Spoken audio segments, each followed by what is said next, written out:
J. Blaine Hudson just died. He was the author of 2 Centuries of Black Louisville, a Photographic History. He authored it with 3 other people: Mervyn Aubespin, Kenneth Clay, and J. Blaine Hudson. So R.I.P. J. Blaine Hudson. He was my dean at the Arts and Sciences.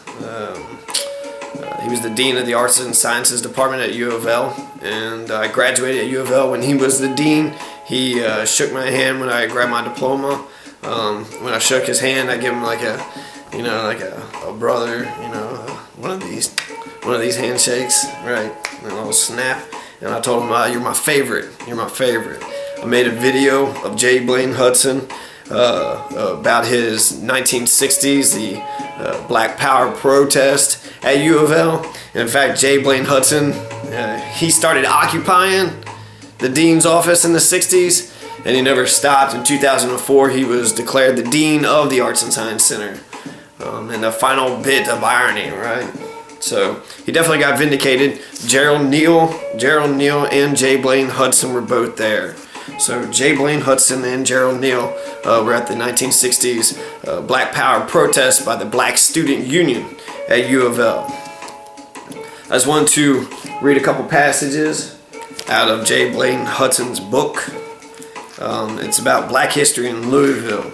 At the very beginning, he starts out with a timeline, so I think it's a good start, actually. Okay. So in 1581, the Spanish residents of St. Augustine, Florida, founded in 1565, import the first enslaved Africans to the North American mainland. So 1581 is when the first enslaved Africans came to North America, to the mainland. 1581.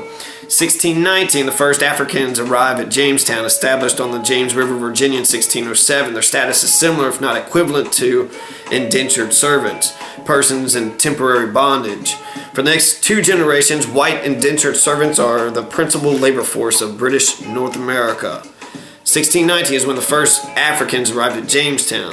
1581 is when they imported the first enslaved Africans to the North American mainland. The Spanish residents of St. Augustine, Florida, imported the first enslaved Africans. So 1581 is when they first got here. 1619 is when they arrived at Jamestown. Jamestown was established in 1607, so after 12 years, they got some Africans. 1641, Massachusetts became the first British North American colony to legalize slavery. 1661 to 1700, a series of laws passed first in Virginia and then in other colonies fully institutionalized American slavery. Slave codes are also enacted, modeled on those of the Caribbean colonies, giving slave owners and or the state of the power of life and death over enslaved African Americans.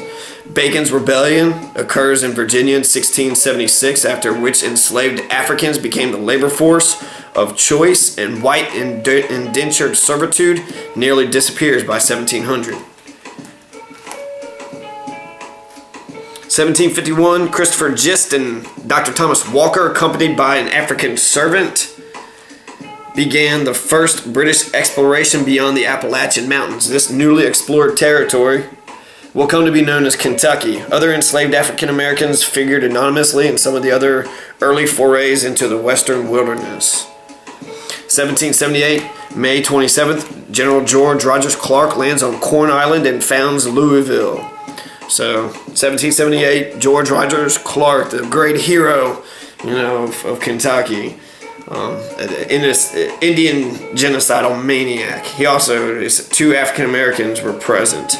An enslaved African American named Cato Watts, who is semi-legendary.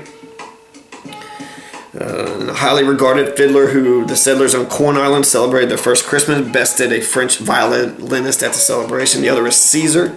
So Cato Watts was a fiddler, and he bested a French violinist. So Cato was a great fiddler. So George Rogers Clark finds Louisville on Corn Island. When he lands on Corn Island, May 27, 1778. Woo, Louisville's founded. Okay. 1780. It's the first recorded slave escape from Louisville. So 1780, slaves are running. They're taking off. 1790, Charles Cole, a free person of color from Maryland, purchases land near modern-day Cooper Chapel Road and becomes the first black landowner in Jefferson County. Kentucky Slave Code is adopted in 1798, which limits the rights of free people of color and mulattoes. That's 1798. In 1799, the second Kentucky Constitution is adopted. Free blacks who had not been prohibited from voting under the first Constitution lose the franchise. So 1799, the second Kentucky Constitution is passed and is adopted, and the free blacks who was not prohibited from voting under the first Constitution now has no voting. So the first Constitution allowed voting. The first Kentucky Constitution allowed voting for black folks, for free black folks. The second one did not. One of them also banned the Baptist ministers from becoming lawmakers because they fought for the abolition of slavery. 1792. This is when Kentucky enters the Union. This is Reverend David Rice. He was the Baptist minister. But June 4, 1792, despite an anti-slavery resolution presented to the state legislature by Reverend David Rice and evangelical religious leaders, Kentucky retains slavery and enters the Union officially as the 15th state. So they allowed slavery under the first Constitution, but they allowed free blacks. They didn't prohibit free blacks to vote, so they added that in the second Constitution. Lewis and Clark expedition. York is the slave that went with Lewis and Clark, who's an enslaved African American from Louisville, and he's the only black member of the expedition. So Lewis' Clark expedition. 1808, founding of the Kentucky Abolition Society and publication of the Anti-Slavery Abolition Intelligencer and Missionary Magazine. That's founded. 1812, Reuben slave conspiracy in Louisville. Reuben is executed near today's Interstate 264, which is the Watterson Expressway, which is named after Henry Watterson. And Henry Watterson is the devil. Henry Watterson is absolutely evil, okay? Henry Watterson was at Fort Pillow, and he was a Ku Klux Klan. He was just massacring black folks. So while we have an expressway named after a Ku Klux Klan, leader, he also rode with Nathan Bedford Forrest. So he was there with Nathan Bedford Forrest. Henry Watterson is. It's Interstate 264. It's also where the Reuben slave conspiracy. Reuben was executed near the Interstate 264. Where was Reuben executed at? I'd like to know. 1825, free blacks are allowed to marry other free blacks, but they are prohibited from marrying enslaved African Americans. So free blacks can marry each other, but they couldn't marry the slaves. 1825. 1829, Kentucky Colonization Society formed with the goal of sending free blacks to Africa. One of its key supporters was Henry Clay, founding of the first African Baptist Church, later known as the Fifth Street Baptist Church, the first black church in Louisville by the Reverend Henry Adams. 1830s, coalescence. Louisville's free black community, led largely by the efforts of Washington Spaulding Sr. and Shelton Morris. 1832, founding of Jackson Street Methodist Episcopal Church. 1831, July Thornton and Lucy Blackburn escaped to Canada and eventually become founders of the black community in Toronto, founding of the Center Street Methodist Episcopal Church. 1833, the Kentucky General Assembly passes the Non-Importation Act, which prohibiting importation of enslaved African Americans into the state for resale to the South. This act is generally ignored. Founding of York Street Baptist Church, 1833. 1838, founding of Bethel, later Quinn Chapel African Methodist Episcopal Church. 1841, December 7th, the Reverend Henry Adams establishes the first African American school in Louisville in the basement of First African Baptist Church. 1842, the founding of the Asbury Chapel AME Church. Lots of churches are being founded. 1849, Kentucky repeals the Non-Importation Act. The Non-Importation Act prohibited the importation of enslaved African Americans. It was generally ignored, and then it was repealed. So it only was in existence for 15 years or so.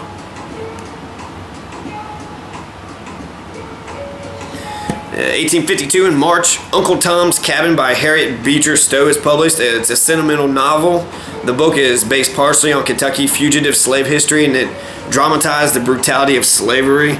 It was inspired by passage of the Fugitive Slave Act of 1850. By mid-1853, 1.2 million copies had been sold worldwide. Uncle Tom's Cabin, that's when it was published in Washington, Old Washington in Maysville, is where Harriet Beecher Stowe was inspired to write Uncle Tom's Cabin. It was the plantations on the Ohio River in northern Kentucky, in Maysville, Old Washington. She saw a slave auction there, was horrified. How can y'all be doing this? And wrote Uncle Tom's Cabin. And an Uncle Tom is a person who is obedient to authority. And Uncle Tom is a house slave versus a field slave. And Uncle Tom is a house slave, so they're more likely to be obedient to the master, since master treats them so good. They got the best clothes and the best food, and it's like, why do we want to run away when we have it so good? Yeah, we're slaves, but we have it so good. We live like the masters live. But the field slaves were like, we're fucking slaves, let's get the fuck out of here. So field Negro is better than being an Uncle Tom. Stephen Foster composes Poor Old Uncle Tom Goodnight based on Uncle Tom's Cabin. The song becomes My Old Kentucky Home. So it started out, poor old Uncle Tom, good night. Poor old Uncle Tom, good night, my old Kentucky home. Ironically, there's no evidence that Foster ever visited the Federal Hill Plantation near Bardstown, which is often called the My Old Kentucky Home, and the site at which the Stephen Foster story is performed regularly. So, My Old Kentucky Home used to be Poor Old Uncle Tom, good night. Goodbye, Uncle Tom. You ever seen that movie? Check that movie out. It's crazy. You end up, after you finish Goodbye Uncle Tom, you hate white people. You hate what the fuck white people did to blacks during the slave trade. It was bullshit. It was barbaric. It was disgusting, and it was ridiculous because they had to use violence constantly in order to maintain their racial totalitarian society. In 1855, local newspapers report an average of 1 slave escape per day from Louisville. They got a Chapman Harris court report, Louisville Courier, November 25th, 1856. Chapman Harris, a huge free Negro, black as the ace of spades, was found in this city by Officer Ray under very suspicious circumstances. He arrested him, and on searching him, he was found to be armed with a deadly Bowie knife, a pistol, lucifer matches, and powder and ball in abundance. This fellow is a preacher from somewhere back of Madison, Indiana, where he is said to be an active member of the Freedom Party. Though professing to be a preacher, he is guilty of lying to the officer and lied again by saying he came down on a boat in Emmett to land at Charleston Landing, Indiana, but the high wind Friday blew the boat over to the shore.